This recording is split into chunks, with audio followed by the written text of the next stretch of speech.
ரஜினியுடைய speciality என்னன்னா, அவர் எந்த அளவுக்கு உயரத்துக்கு இருக்காருன்னா, இனிமே அவர் படத்துல அவர் நடிக்கிறத விட, அவர பத்தி மத்தவங்க பேசுறது, மத்தவங்க நடிச்சு காமிக்கிறதே ஒரு விதமான திருப்திய ரசிகர்களுக்கு தருது. இப்ப தர்பார்னு ஒரு படம் வந்தது.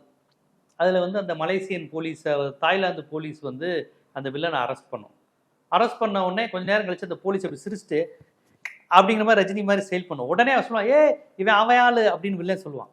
அதாவது ஸ்டைல் பண்ணா அவன் ரஜினிகாந்தோட ஆளா இருப்பான். ரஜினிகாந்த் ஸ்டைல் பண்ணது கை தட்டினது போக, ரஜினிகாந்த் மாதிரி தியேட்டர்ல ஒருத்தர் ஸ்டைல் பண்ணா ரஜினி அப்படி புரிஞ்சுக்கிட்டு அது கை தட்டுறாங்க. ரஜினியுடைய ஸ்டைலும், ஸ்பீடும், வேகமும், ஸ்பீடா பேசுற லாங்குவேஜும் எல்லாமே எந்த அளவுக்கு ரீச் ஆயிருக்கு பாருங்க.